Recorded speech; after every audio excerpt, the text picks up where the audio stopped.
Welcome to Next on the Tee with Chris Mascaro, where tour players, legends, and the top instructors in the game share their stories, insights, and playing lessons.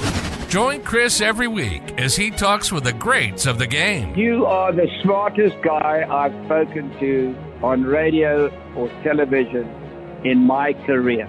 And Chris, again, you're knocking out of the park. You're like 8 under par in this interview. If I ever have any research, I'm hiring your tail to be the research man. You're the best. You're a fantastic host and tremendously respected in the golfing community. Yeah, Chris, you do an amazing job, and your listeners are super lucky to have you, and it's always my pleasure. Chris Mascaro is the king of the golf podcast. Don't miss him on Tuesdays.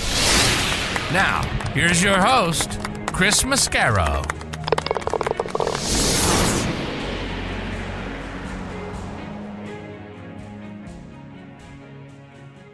Hello, folks, and thank you for coming back and joining me this week on Next on the Tee. I'm your host, Chris Mascaro, and I sure hope your week is off to a great start.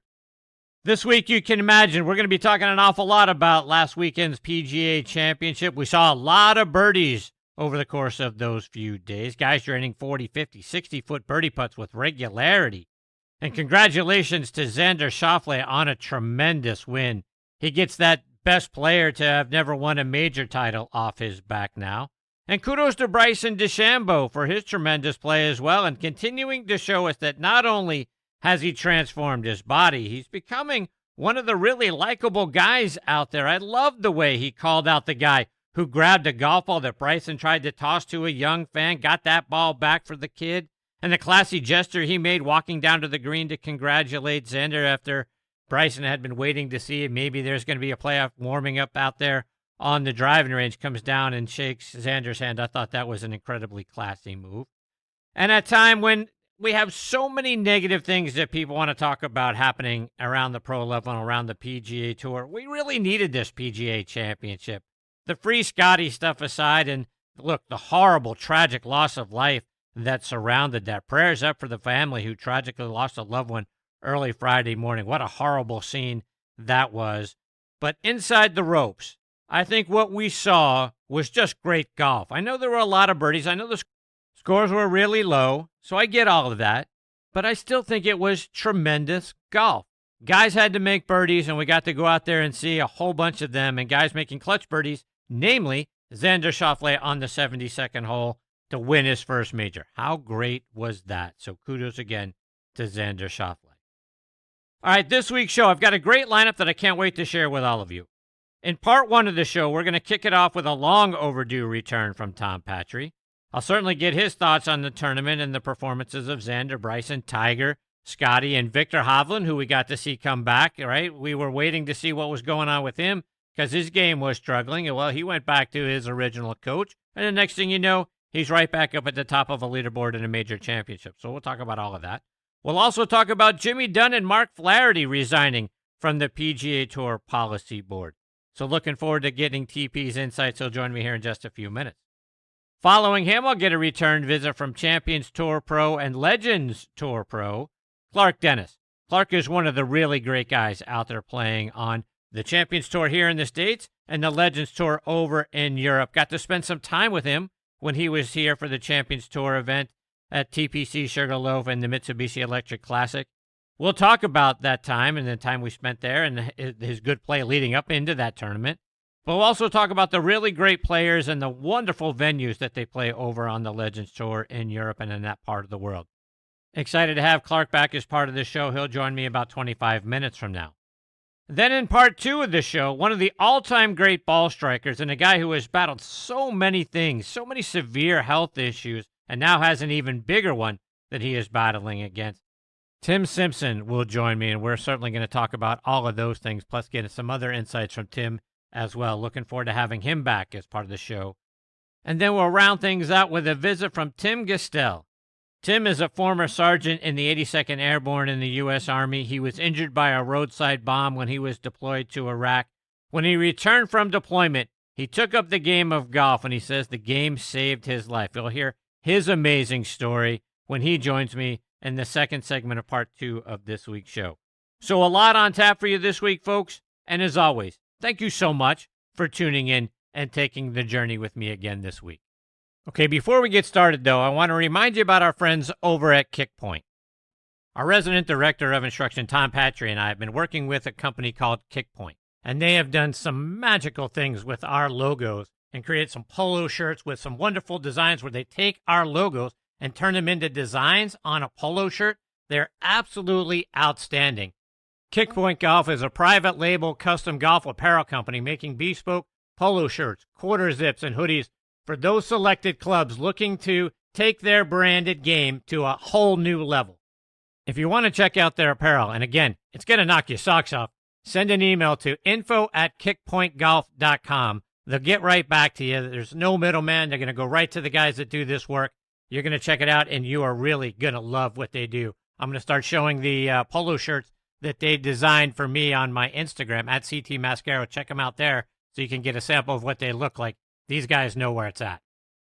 Now let's talk about golf getaways and buddies trip locations. When you're thinking about that, think about our friends over at the Macklemore, which is a wonderful resort located just south of Chattanooga, Tennessee, high atop Lookout Mountain. It is a casual 2-hour drive from Atlanta, Nashville, and Birmingham. The existing Highlands course is now ranked in the top 100 courses you can play in the U.S. by Golf Digest. The 18th hole is ranked in the top 10 finishing holes in the world. A second course, The Keep, is under construction and will open summer of 2024. The Keep is a Bill Bergen, Reese Jones design and features a 1.5 miles of dramatic cliff edge, with every inch of that edge filled up with a golf hole. A world-class hotel, Cloudland Lookout Mountain Curio Collection by Hilton, will open spring of 2024. Both have incredible views into historic Macklemore Cove, 1,200 feet below. You got to see it to believe it, folks. Stay, dine, and play golf above the clouds at Macklemore. Go online to macklemore.com to book your stay and play package. Now let's talk about the new P790 irons from TaylorMade. From the very beginning, P790 irons have been rooted in clean aesthetics and thoughtful design. However, their true beauty is found beneath the surface. With AI-optimized weighting and speed foam air on the inside, every iron is uniquely designed to perform exactly how you need it to. As striking as they are on the outside, their true beauty lies within. Learn more about the new P790 irons from TaylorMade by checking out their website at taylormadegolf.com. Okay, finally back is our resident director of instruction, Tom Patri. You can find Tom down at Twin Eagles Club in Naples, Florida. He is a 13-time Golf Magazine Top 100 teacher, a 4-time PGA Teacher of the Year, 3-time Golf Digest Best in the State, including this year. And I couldn't be more excited. It feels like it's been 100 years since Tom Patri has been a part of the show. TP, how are you, my friend? Busy boy. Oh, how I've missed that.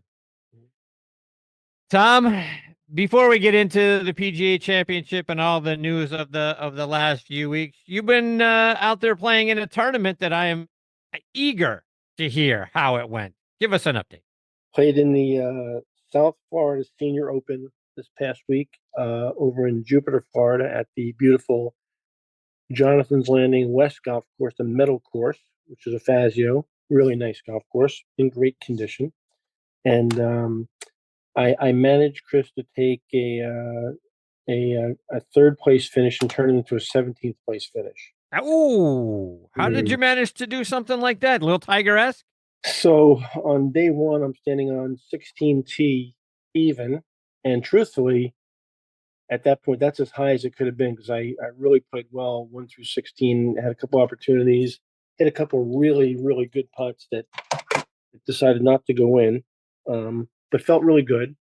3 holes to play, and none of the last 3 holes are, not that they were easy or hard, but they were all gettable, and I managed to go double bogey, par, bogey to finish out a beautiful round of golf and shoot 75.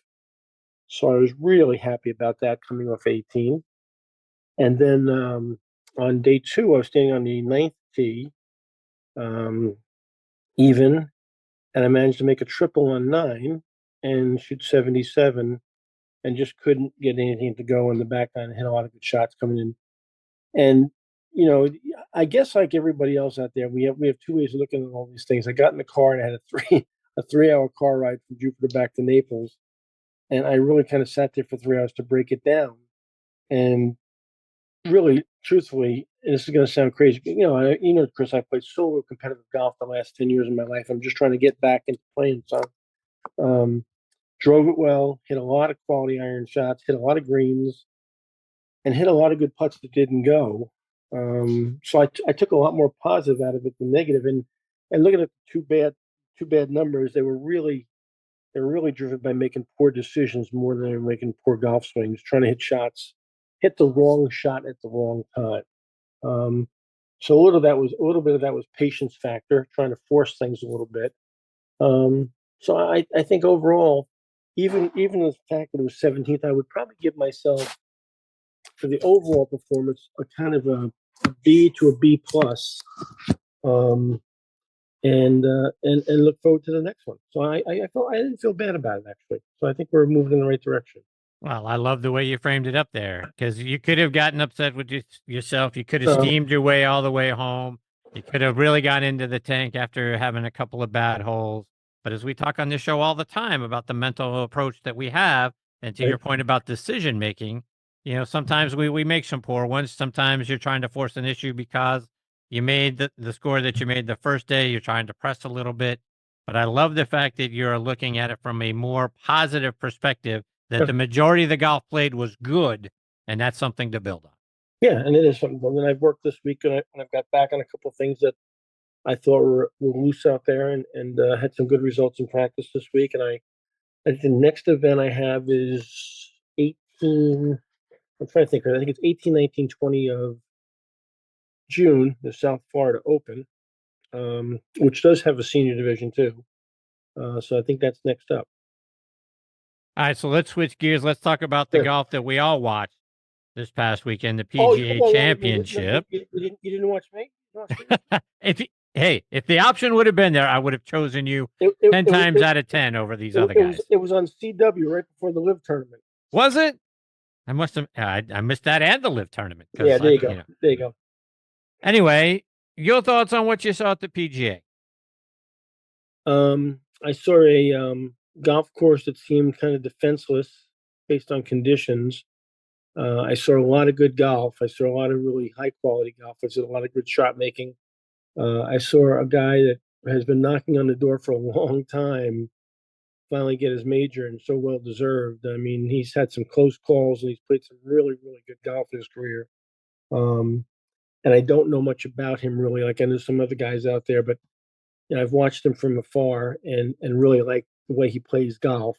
And I thought he did a hell of a job coming down the stretch of keeping himself together when he got a couple of funny bounces and got the ball up and down, short game,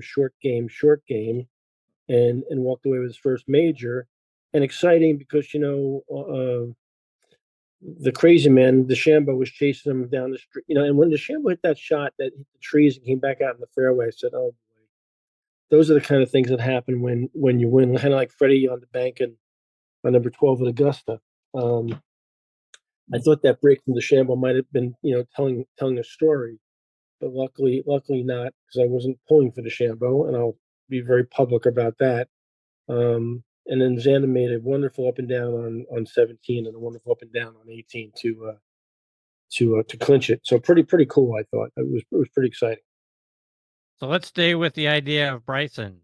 I mean, this is a guy that played exceedingly well, just like Xander did. But for years, he was a guy that a lot of people like you disliked. I mean, he had an image of being a whiner. He had the whole mad scientist thing and the mathematics and all the equations that he goes through to figure out what to hit. Then he bulked up and he called Augusta National a par 68 for him, though he never won there. And then obviously the defection over to Live. But I don't know, Tom. He seems to have matured a bit here recently because he's a little more humble, a little more fan friendly. I love the video of him tossing the golf ball to the kid and then calling out the guy who reached over and caught it instead. Got that over. I thought that was a great move.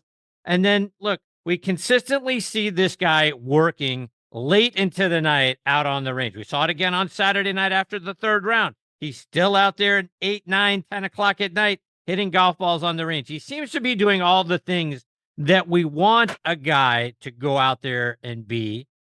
I feel like he's becoming a little more likable, Tom. I'm glad you like him, Chris. You're still a no on that. Chris, I'm glad you like him.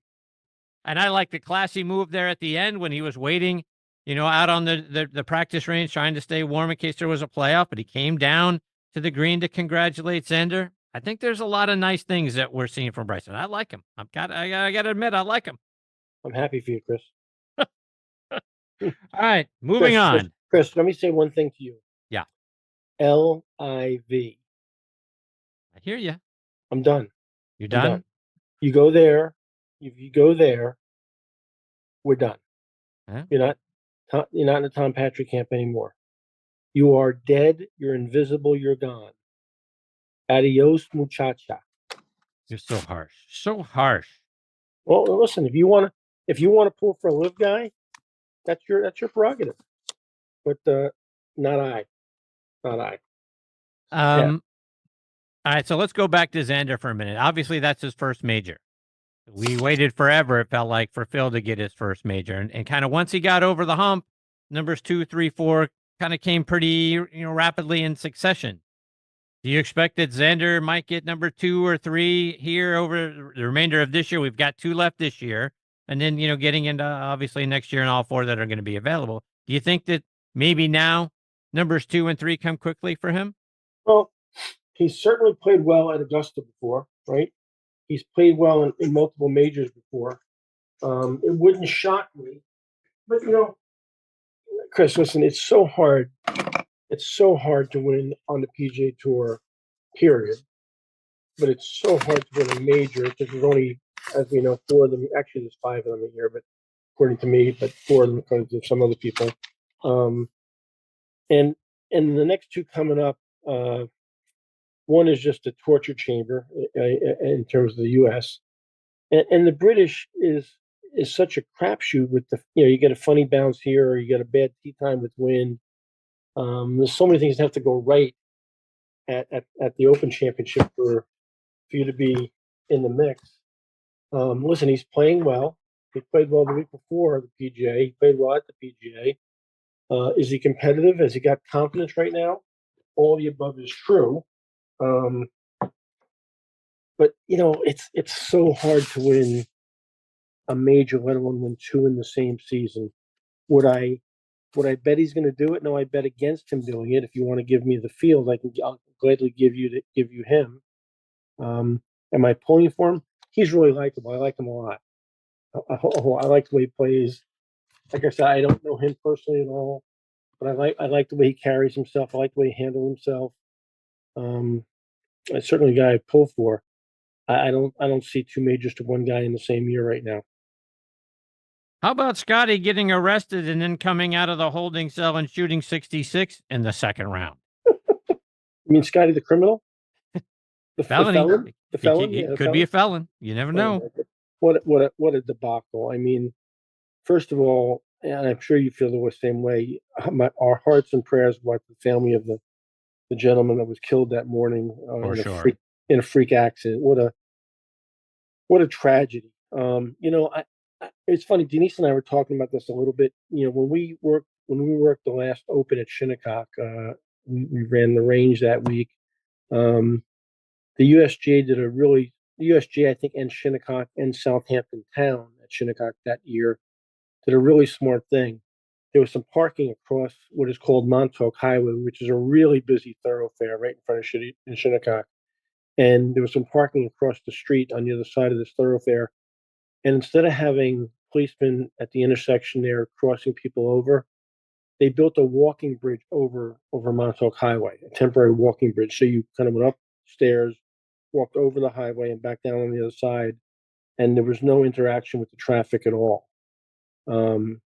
And I thought the PGA of America, maybe Valhalla and the city of Louisville could have made a better choice there of keeping people off the street. It seemed like there was a lot of comments on social media about how hard it was to walk through the woods, cross a road, go this way, go that way. A lot of confusion, a lot of signage that didn't exist. and a lot of confusion. And I wasn't there, so I don't know. I'm just going by what I read.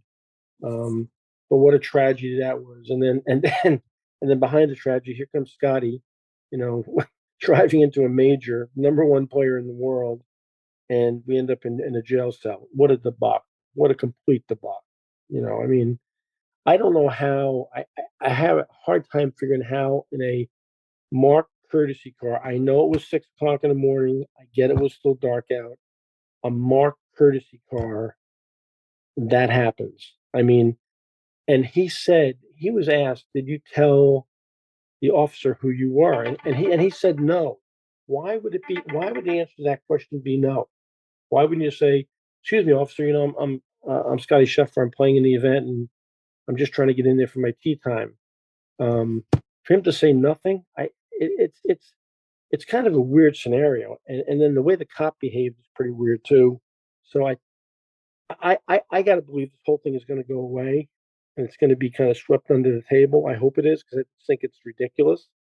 But I think that Scotty, it's almost comical. It's almost comical. Yeah, I mean, I think my only reaction to all of that, kind of to your point a moment ago. To your point, Tom, if things aren't happening the way Scotty Scheffler wants them to happen, look, I've heard a lot of stories about what went on there. Obviously, nobody knows firsthand because they weren't there. But from what I understand, Scotty did what he was told to do by the first officer. And he got in the far left lane, and he was going to turn left to go into the main entrance to Valhalla. But the second officer may or may not have heard or known what was going on, and that's when the craziness started to happen. But prior to all of that, to your point, if you're trying to get into the main entrance and you can't, or it's taking too long, get out of the car, go up to the nearest officer, say, "Hello, officer, Scotty Scheffler here.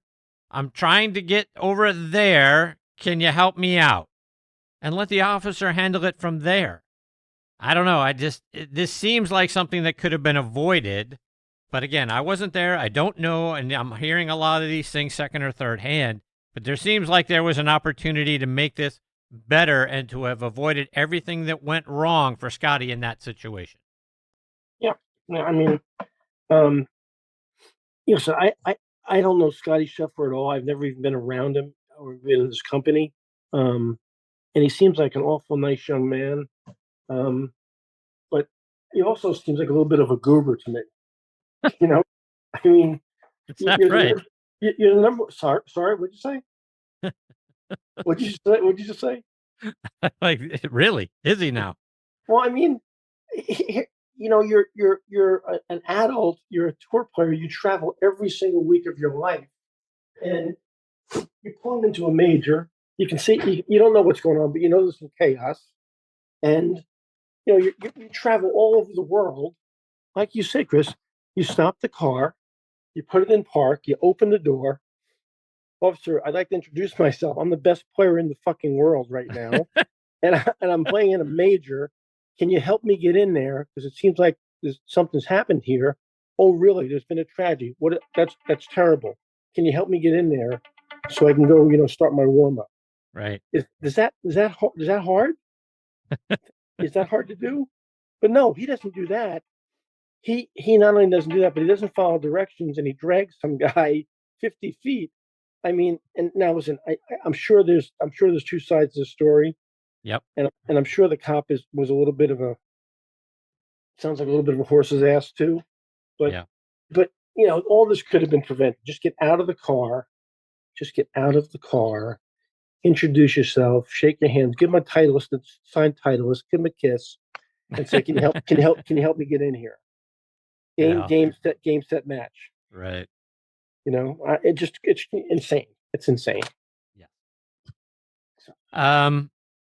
Switching gears a little bit. Last time that you were on the show, we were talking about Victor Hovland, and you were giving him advice about the number of teachers that he's had, and why did you change the swing, and just imploring him to go back and do things differently.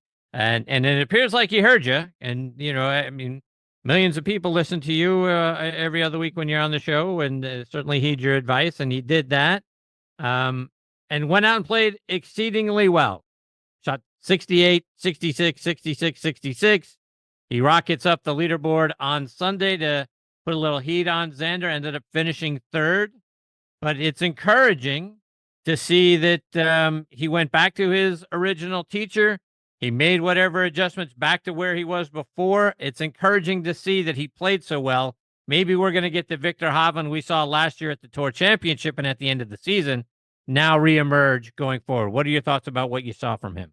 Well, obviously he played an incredible tournament. I mean, he played really, really well. He kind of got a kind of little mud on his eye in the last hole, 3-putting for bogey. The second shot he hit on 18 was a little questionable. It came out really funny and really well short of the green, where I thought he was in a position where he could get at least in the green side bunker or alongside the green left where Xander was, maybe get up and down, and then hit a mediocre wedge and then 3-putted. But obviously played great to get even into that position. The journey he's been on this year has been bizarre at best, going through multiple teachers, walking away from a teacher who had him right on the brink at the end of last season of being the best player in the world. And that's no slight on Scotty Scheffler, but at the end of last year, Hovland was right there. I mean, literally right there as the best player in the world. And then decides to go on this bizarre journey through multiple different teachers and multiple different methodologies, and he vanishes from the face of the earth. I mean, just can't even, get out of his own way, and circles all the way back to his original teacher, and then reemerges in a major and finishes in the top 3. Then, you have to check me on this, Chris, then heard today that he withdrew from the next event. Well, coming out of a third place finish in a major, you're playing pretty well. You kind of got the ball rolling. Wouldn't you ride the hot streak out for a couple of weeks? So now he does another kind of bizarre thing and withdraws from the next event. And we usually don't see guys do that. We usually see them, ride that hot streak when they got something going. So I'm not sure I understand Viktor Hovland. Do I think Viktor Hovland's I think he's an unbelievable player. I'm glad he's playing well again. I think there's a great place in golf for Viktor Hovland, and we need some star power right now. But do I understand Viktor Hovland? No, I don't even. He would have been a great guest host on My Favorite Martian. I don't get him. I don't get him at all. I don't get him. Yeah. And if you do, please explain it to me. No. Yeah, no. I'm with you. I don't understand it either. Okay. Hey, I want to get your thoughts on Tiger, because he continues to tell us that he can still win on the PGA Tour and he can still win a major. He said it at every press conference that he has. At the Masters, he made the cut, but we all saw him shoot 82-77 on the weekend. Didn't make the cut this past week at the PGA after shooting 72-77, including a stretch of 3 holes that went triple, bogey, and triple. Tommy's starting to remind me a little bit of the aged boxer who stuck around a little too long. Not even Tiger Woods can go play in his backyard or his local club down there in Florida and then show up once a month at a major and expect that he can actually win or even be competitive with these guys. The PGA Tour is something I feel like you're either focused on and dedicated to, or you're not if you want to win. But what's your assessment from what you've seen in the last month or so from Tiger? Part 1, I agree with you 100%. Part 2, I've always tried to avoid recently doubting Tiger Woods, because every time I've doubted him in my career and put the kibosh on him, he came back and splashed mud all over my face and made me look like an idiot. Which we both know that I am an idiot, but that's besides the point. I think he's done. I think this is finally it. I think that he when was the last time he shot 2 rounds back to back under par? 71-71. Just anything showed us any sign of life at all. I've not seen any sign of life. The scores are kind of like my scores, and that's not good. I mean, listen, I have a tremendous amount of respect for his career and what he did and what he brought to golf. And in my opinion, and this is no insult to Jack Nicklaus, I think he's the greatest player that's ever walked on this planet. And I don't think there's anybody who's even a close second, including Jack Nicklaus. I think he was that dominant a player, and he separated himself from the deepest fields we've ever seen in competitive golf for a long period of time. And every week we watched, he did something else that was absolutely amazing. I mean, absolutely, jaw-dropping stuff, and entertained us for a decade or more, hitting golf shots that we never dreamed any human being could hit. So in my book, he's the greatest player who's walked on the planet. But guess what? It's over. His body is broken. Okay. To your point, you can't play the PGA Tour part-time and be competitive. You have to be game sharp and mind sharp every single second of the day that you walk onto a golf course out there. And he doesn't have enough reps. He can't physically have enough reps under his belt to get to that position. So you're right. He's the boxer that's staying around a little bit too long. And it's really, now it's starting to get a little bit hard to watch. Considering how much we respected his game and his play, it's not fun to watch that boxer get pummeled. It's just not a pretty thing. And I think that's what we're watching right now. Yeah, unfortunately, I agree with you, and that's no slight to Tiger, because we do all respect what he did for the game. He is arguably the second or third greatest golfer of all time, not even close to first. But he's a far distant second, and maybe even third, but still a great player. Excuse me? Yeah. And who's first and second? Well, Nicklaus is first, and the numbers aren't even close. And Bobby Jones might have a word about being second best. You clearly are missing a few facts, but that's okay. We're going to let you go on that because we know you don't do this for a living full time, so we're going to give you a little pass. Indeed. All right, so one more before I let you go. We've learned in the last week or so that 2 more people have resigned from the PGA Tour Policy Board. Yeah, unbelievable. Jimmy Dunne resigned, saying his position was superfluous now that the players outnumber the independent members on the board, and they're not making any meaningful progress on the merger with the PIF. And then on Sunday, Mark Flaherty, another independent member of the board and a former vice chairman of Wellington Management and Investment Company, he resigned effective immediately Sunday. And I've yet to see a reason why he resigned. He just did. But these don't feel like good things for the PGA Tour to have 2 members of the independent side of that board decide, you know what, I'm done, and I'm not even giving you any notice. I'm done right now. Your thoughts on both of those guys walking away? I'm going to paraphrase you a little bit because I don't remember the exact quote, but did you see Lucas Glover's quotes? Yes, I did, as a matter of fact. So Lucas Glover said, they don't tell us how to hit 7 irons. We shouldn't tell them how to run businesses because they're icons of business.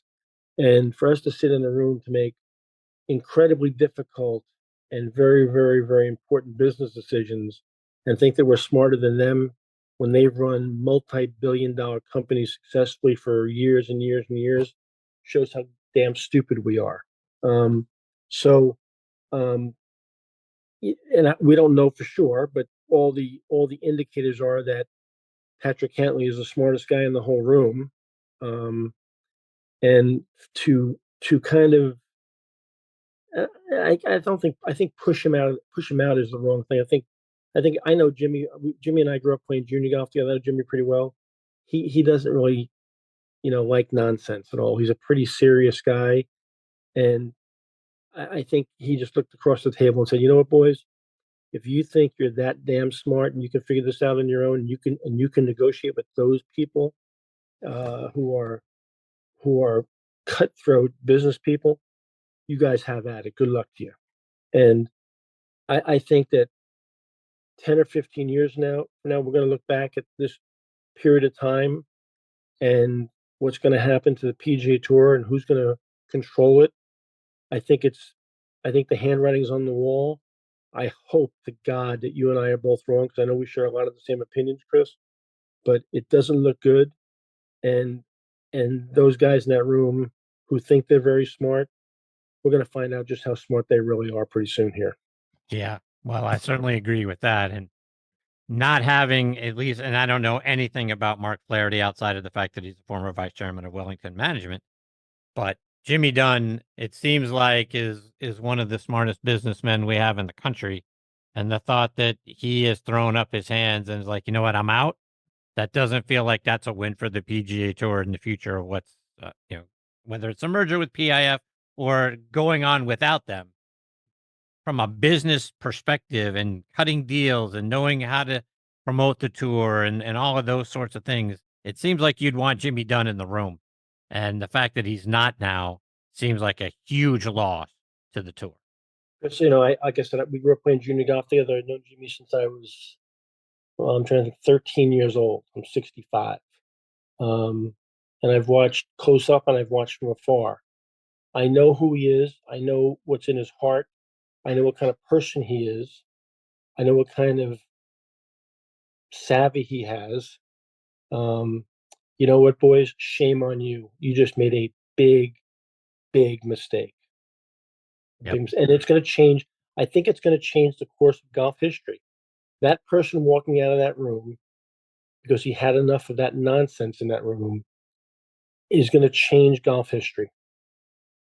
Yeah, I just don't feel like anything good is going to happen from here. I really am starting to question what the PGA Tour, Jay Monahan, that group of guys, what they're doing. They may be really, really good golf players. To Webb Simpson's comments, those guys are really good at playing the game of golf. I'm not sure how great they are at closing business deals or making business deals. So I'm going to say it again. It's going to change golf history, and I don't mean that in a good way at all. Tom, before I let you go, remind our listeners how they can stay up to date with you and subscribe to your YouTube channel, because there's a whole lot of goodness on that YouTube channel for all of us. We're going to skip talking about Tom and talk about Chris Mascaro and the awards this show has won, the people he's put on these airwaves, the guests he's had, the homework he does, the love he brings to the game, and the platform he provides for all of us. Thank you, Chris Mascaro. I'm going to sleepy night time now with Denise and Nabi, the Wonder Dog. And I hope you have a wonderful evening and that your guests appreciate you as much as I do. Well, I appreciate you very much for that and everything you've meant to me in this show. You're the best, my friend. All the best to you and the family. We'll catch up in a couple weeks. Peace, brother. See you, Tom. That is the great Tom Patri. At Tom Patri Golf is where you can find him on Instagram. TomPatri.com is his website. And like I say, you got to go out there and subscribe to that YouTube channel. Over 300 free lessons are waiting for you there. So go out there and check it out. And like I say, subscribe and hit the bell to get all of the updates that he does. He is just the absolute best as an instructor and as a friend. Can't wait to catch up with him again in a couple of weeks. Okay, coming up next is going to be a guy who is quickly becoming one of my favorites because he's just a really great guy, on top of being a fantastic player, and that is Clark Dennis. Before I get to Clark, I was talking with Eddie Dry, VP of Domestic Sales for Strixon Cleveland Golf, at the PGA Merchandise Show earlier this year, and I said, Eddie, I like your CBX full-face wedges. How can they help an average player like me play better? Here's what he had to say. An average player, I use one, and I'm in some lies that you can't even believe. And I need all the help I can get. And the face is bigger, and the grooves go all the way up and all the way out to the toe. So if you hit it on the toe, you miss it, bam, there's a groove. So I like that. So I carry a 58. There you have it, folks. Try the new CBX full-face wedges from Cleveland Golf. I also want to give a shout out to my friends over at On Point Golf and their great On Point ball marker. Get the #1 ball marker in the game of golf. On Point is the only 3-dimensional ball marker out there, with alignment technology and a removable coin that is approved to use according to the rules of golf. As you know, putting is all about line and pace. Mark your ball with On Point, engage with your 3-dimensional ball marker, and have more confidence in your line, execute the putt, and you're going to lower your scores. Do what the likes of Jim Furyk, PGA professionals, and amateurs alike are doing now. They use the #1 ball marker in golf and they lower their scores. You know Ken Duke and Thongchai JD. They won for the first time on the PGA Tour in 2023, and they were using an On Point ball marker. Get yours at onpointgolf.us and make more putts. And oh, by the way, you can also customize the removable coin for any club, event, or corporate outing. They make really great tee gifts and custom products. That's also going to help lower your score. I use On Point ball markers. Mine is black and gold, 3D black golf ball with a gold line down the middle to help me line up my putts. It's like having a 15th club in my bag. It's helped my game. Why wouldn't you let it help yours? Again, onpointgolf.us. See what I'm talking about. Order yours today. Now let's talk grips. I want to tell you about Lambkin grips. Every shot, as you know, has its own unique feel. The trick? Feel comfortable with each one. And comfort is built into the very DNA of Sonar Plus black grips. Composed of their Genesis material that provides supreme comfort and durability, with their fingerprint technology, creates a strong connection and unforgettable touch. The game changes from shot to shot. The feel in your hand shouldn't. Lambkin. Feel is everything. Now back and next on the tee with me is Clark Dennis. Clark just played out on the Korn Ferry Tour, the PGA Tour, Champions Tour, and now the Senior European Tour. He's from Houston, Texas. He was the 1983 Texas State Junior Champion. Played his college golf first at the University of Arkansas and then at SMU. He turned pro in 1986. In 1988, he won the Nevada State Open Championship. He has 8 professional wins to his credit, including winning the 1993 Bakersfield Open on the Korn Ferry Tour, and 5 wins over on the European Senior Tour, including winning the Senior Italian Open back-to-back years in 2017 and 18, and also the 2017 Dutch Masters. And he won the John Jacobs Trophy for winning the European Senior Tour Order of Merit. In addition to winning that 88 Nevada State Open, he won the 1992 Texas State Open.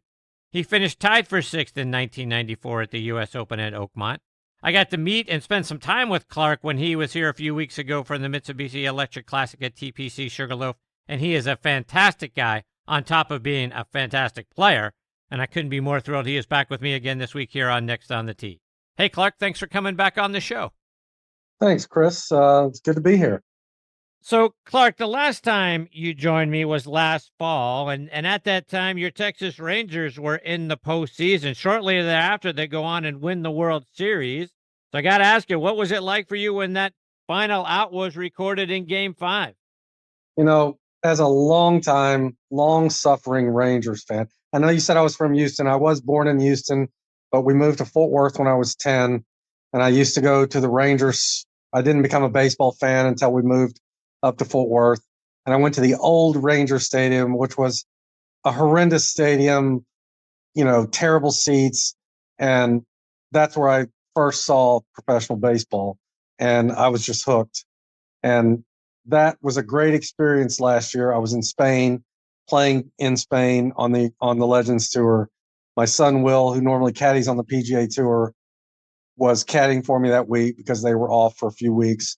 And so we were in our hotel there in La Manga, Spain, watching the Rangers at 5 o'clock in the morning when I had to play the next day. But I didn't care because it was, you know, as a baseball fan, I never thought I would see it as a Rangers fan.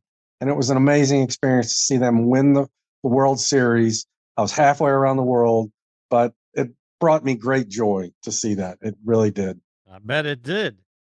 They've gotten off to a little bit of a slow start so far this season, but fortunately the AL West is all struggling a little bit. Do you think they can turn it on and make another deep run into October this year? I think so. We've had terrible injury bug going around. We've got some pitchers that are coming back in the middle of the year. Scherzer will be back soon. John Gray has pitched unbelievably well. It hasn't got much run support.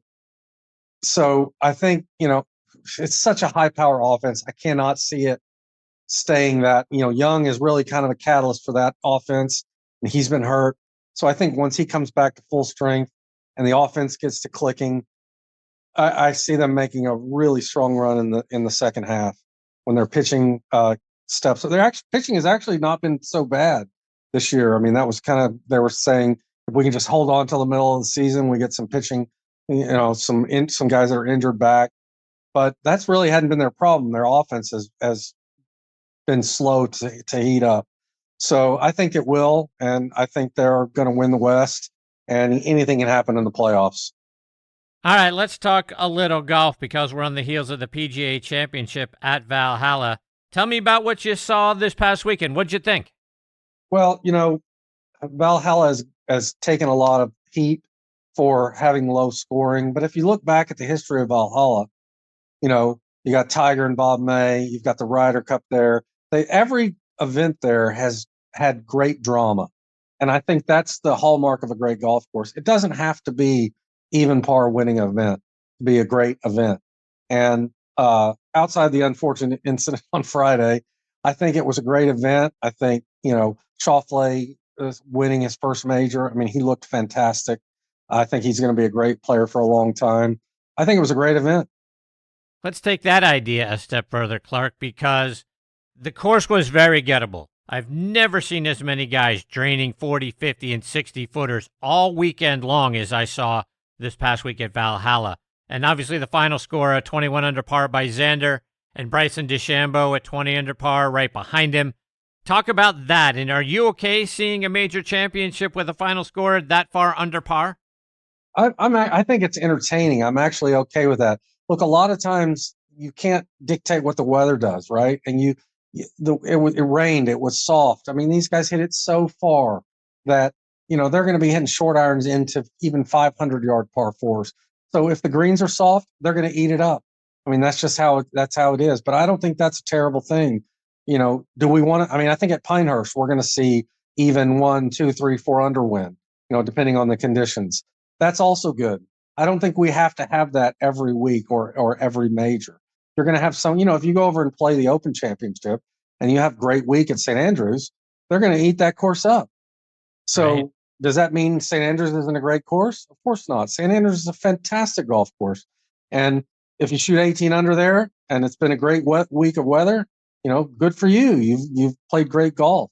So I think Valhalla has gotten some bad press that it doesn't really deserve. This week, the PGA Tour moves on to Colonial, a place you played well at throughout the 90s. You shot 64 in the opening round in 95 to share the first round lead with Lenny Clements. You finished tied for 14th in 98 when you opened with 3 straight rounds of 68, tied for 23rd in 91. What are some of your favorite memories from playing the Colonial? Well, I grew up at Colonial. I was a junior club champion there. So my dad joined Colonial when I was 14. So it was always a special week for me to be able to play there. Hometown crowds. The year that Tom Watson won, I was, I think, tied for the lead going into the backside. It's a great golf course. I have not seen it since the Hans redo. My son is caddying this week for Sam Stevens, and talked to him today about it, and he said it looks really nice. There's subtle differences. There's a couple holes that I think they're probably going to have to tweak going forward, but Colonial is just such an iconic place, and it's a special tournament. It's so different from Dallas. Dallas has its own unique identity. Colonial is pure golf, and people love it there. The crowds are great. Obviously, I'm a Fort Worth guy, so I love it. I live a mile and a half from the course, so I hate that I'm not there this week because I'm playing the Senior PGA this week. But I think they're going to have a great week this week. Having grown up there, did you ever get an opportunity to spend some time with Mr. Hogan? I have met Mr. Hogan. He was very quiet, and of course, he spent his days at Shady Oaks when I was a youngster. And so, I would go over to Shady Oaks, and you'd see him sitting over in the corner. And one time, I was able to go up and speak to him, and said, "Mr. Hogan, it's an honor to meet you." And he's just very quiet. He didn't speak much. He had his people that he talked to, and he would go hit balls on the little nine out there at Shady Oaks. And you couldn't, if you got too close to him, he would stop hitting balls. So he was a very reclusive, but by all accounts, a very nice man. Just liked to be on his own. Clark, speaking of playing well, you played really well at the Invited Celebrity Classic a few weeks ago. Ended up finishing tied for 6th after an opening round 65, and then came here to the Mitsubishi Electric Classic. How do you feel about how your season has gone so far? Our season really hasn't started on the Legends Tour in Europe, so I did a couple of Monday qualifiers. I missed them. I happened to make it in Dallas. I played very well in Dallas. I got in Atlanta, They gave me a spot in Insperity, so I played 3 weeks in a row. My game is in really good shape, surprisingly, because I didn't play much January, February, March, and I'm actually playing very well. I'm looking forward to this week in Benton Harbor at Harbor Shores. We're playing here at the Senior PGA, and yeah, I think my game is in really good shape. If I continue to play well, I'll play well over here. If not, I go to Greece in June. We play in Greece, and then we play in England and Ireland. And so I've got great options. I mean, I'm looking forward to playing the rest of the year. Speaking of being up there at Harbor Shores and playing in Michigan, Michigan is a state that I think is very underrated for golf. Have you played golf outside of Harbor Shores? Have you played in and around the state of Michigan? Because I hear it's fantastic. I have played. Now, I haven't played up in Upper Michigan. I've heard there's some absolute fantastic golf up there. They had the U.S. Senior Open qualifier on Monday here at Point of Woods, which I heard they've had the Western Amateur there for many years. And, there's great golf up here, lots of great golf courses around. Clark, you're such a fantastic player. When we were talking a little bit at the Mitsubishi Electric Classic, I think people don't know or appreciate how hard it is to get out there and play weekly events out on the Champions Tour. It's not like you went out and you played on the PGA Tour for years, then you turned 50 and boom, automatically you get to be out there playing every week on the Champions Tour. Talk about how hard it is to gain a spot in one of those events. Well, there's in a typical field, not the majors, there's 78 players every week. Most of them are career money guys or guys that have won multiple times, maybe multiple. There's a limited field. And so you've got great players every week, major winners every week that are Monday qualifying. So, it's a tough gig. It really is. You've either got there's only 3 spots on the Monday qualifier. They chopped that down from 4 to 3. And so you have to play well when you have your chances. It's a very close shot. Speaking of the European Legends Tour, that season is in full swing. We've mentioned your back-to-back senior Italian Open victories, your Dutch Masters victory, but that's a tour that doesn't get enough publicity. Great players, great venues. Talk about the European Legends Tour. Yeah, I think it's unfortunate that we don't get as much press because it's the second best senior golf in the world. We've got the Legends Tour is basically the Champions Tour for the European Tour. So on any given week, we'll have 15 to 17 former Ryder Cuppers. We'll have major champions like Michael Campbell. Paul McGinley plays. Thomas Bjorn plays. We've got unbelievable players that play that tour because, say, Sean McKeel has started to play some because he won the PGA, but he's not exempt on the Champions Tour. So we've got great players. Michael Campbell, U.S. Open champion, beat Tiger at Pinehurst. So we've got great players with nowhere to play, so they play the Legends Tour. Unbelievable competition. We've got, Joachim Hageman, Michael Johnson. We've got all these great players that play the Ian Woosnam still plays. We've got these guys that have played the European Tour for years and years but have no access to the Champions Tour. So we play on the Legends Tour. Yeah, it sure would be nice to be able to watch some of those events, whether it was on the Golf Channel or just someplace, because to your point, there are so many great players that are over there that we miss seeing. Guys like you, as you mentioned, Ian Woosnam. We don't get to see Woozy all that much playing over here. It would sure be nice to see you and those players playing. I just don't understand why it doesn't get the love that I think it deserves. Well, it's in today's world, and you're great at it, with YouTube and all that stuff, I don't understand why we don't have more exposure. But, it's the Golf Channel has their favorites. I think it would be a great thing for the Golf Channel to pick up, but it costs money. It's a subsidiary of the European Tour. The European Tour doesn't put much money into it. So we're just kind of where we are. We play our tournaments. There's a 1-hour highlight show on Sky Sports, and the British Senior Open is televised.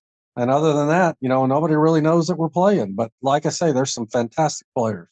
Yeah, agreed. As I've mentioned a couple of times, your wins at the Italian Open.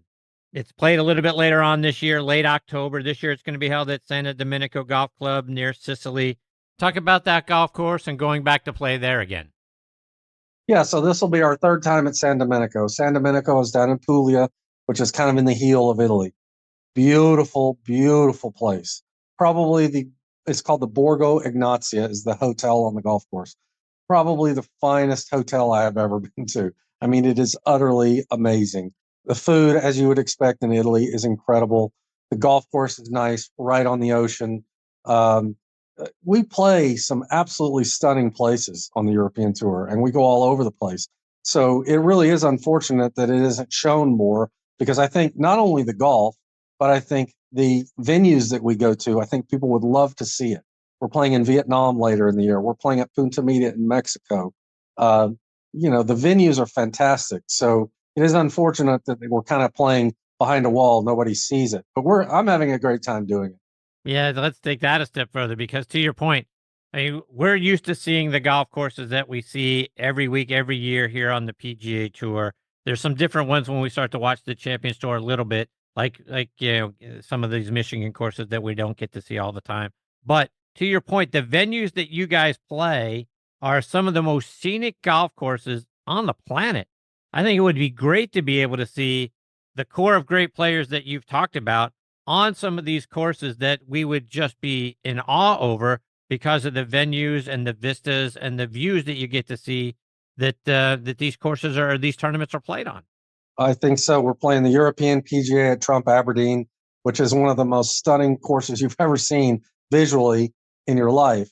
And I don't know if it's ever going to happen, but we need to get somebody like yourself, somebody pushing that, so we can actually get some more exposure. Yeah, and that's a good point. I think that's something I need to step up on as well. Um, And by the way, we play a lot of our events are alliance events where the amateurs play in the event with us, like Pebble Beach. It's a great experience for people to come. You play in the tournament on the first 2 days. You get to see, you get to be inside the ropes with the players, get to see how we do it, and then we play on our own the last day. I think it's one of the best experiences in golf, to be honest. I've had several friends from the U.S. come over and play, and they just love it. So, yeah, sounds fantastic. Yeah, it definitely needs more pub, and I need to do a better job of getting that out there. So thanks for that. We got to get people understanding what the Legends Tour is and the beautiful places you go and the great players that are still out there. So I would definitely be doing more of that. Clark, I want to get at one little playing lesson from you before I let you go, because amateurs like me, we all tend to get first tee jitters, especially if we're going to play in our club championship, or if we're playing in a city tournament for the first time, or even if we're just getting out with our buddies. A lot of times, when there are a bunch of people around, all of a sudden we start to get those first tee butterflies. And for someone like you, does that still happen? How do you deal with that first tee jitter so that we can go out and make a good swing when it's the opening hole? well, yeah, I mean, I think everybody still gets first. If you're not getting any jitters when you're teeing off in a tournament, you probably should stop playing, because then it doesn't really mean anything to you. The reason you get nervous is because it means something. And whether I'm playing in the senior PGA this week and a senior major, or you're playing in your club championship, it means something to you. So the best thing you can do is just be prepared and make sure to breathe. Make sure, because I think a lot of times, and I'm guilty of this myself, when you get really nervous, you breathe real shallow, you stop breathing, and your body doesn't respond very well. So as long as you take good deep breaths before you tee off, usually takes for me 1 or 2 holes, and I'm kind of back to normal. I'm in my routine. But if you just take some big deep breaths before you play and just realize, hey, I've practiced the last week before, or I've practiced to get ready for this. I'm ready for this. I've done everything I can do. You're going to do your best. Clark, before I let you go, remind our listeners, how can we stay up to date with all the great things you're doing and the great places you're playing, whether we're doing it online or we're doing it on social media? Well, you can follow me on Twitter or Instagram at C Dennis Golf, and you can follow the Legends Tour at EU Legends Tour.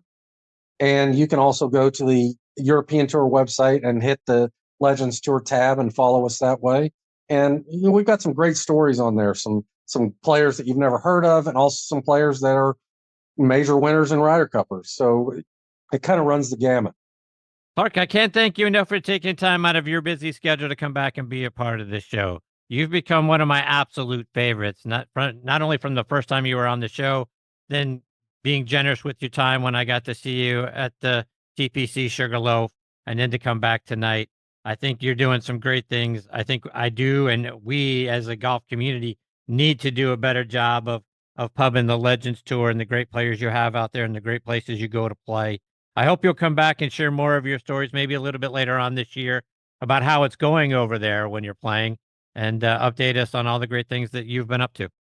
Absolutely. And hey, watch those Dallas Mavericks in the Western Conference Finals. I think it's Luka's year. Is that right? Yep. All right. Well, I'm a Celtics fan, so I hope not. But for you, if they're going to lose to somebody, then I hope it's to your boys. All right. It was nice talking to you. You too. Take care, Clark. All right. Bye-bye. That is Clark Dennis, folks. C. Dennis Golf is how you can find him on social media. And again, legendstour.com is where you can find it online. And then, like he said, EU Legends Tour is where that is on social media as well. Clark's just a wonderful human being. I mean, he is just so genuine and a great player on top of that. I don't think enough people know what a great player that Clark Dennis is. Again, the guy that finished tied for sixth in the 1994 U.S. Open at Oakmont. He's won, 8 professional tournaments around the world. He's again, a guy that won the Order of Merit on the European Senior Tour, a guy that won back-to-back Italian Opens, won the Dutch Masters. So look, there are a lot of great players playing in this tour. So I got to do a better job. And I hope you'll go out and check it out. Go out there just online and see who some of these players are and take a look at what courses they're out there playing on. I'm telling you, you're going to be unbelievably amazed about how beautiful these golf courses are that they're playing in other parts of the world. I think that's one of the great things about the DP World Tour and this tour is you get a flavor for it. It's not all just Irish and English and Scottish golf courses. They're playing in all kinds of different places. You heard them talk about some of the other places around the world that they're going to play.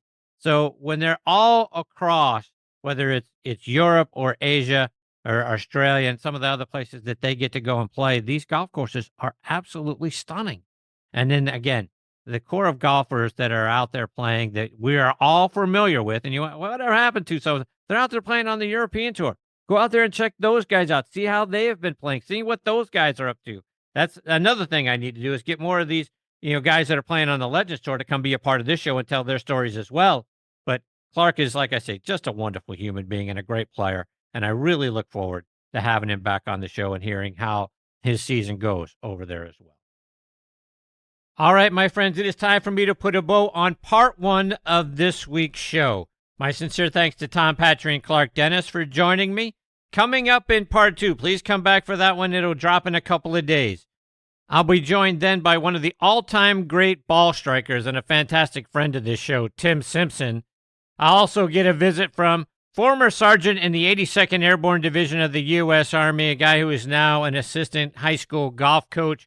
Fantastic stories about his time in the Army, being deployed over in Iraq, and the things that he went through and how the game of golf actually saved his life. And that is Tim Gestel. You're going to hear fantastic stories and insights from both Tims. So I hope you'll come back and be a part of part 2 when, like I say, that drops in here in just a couple of days. Until then, my friends, hit 'em straight.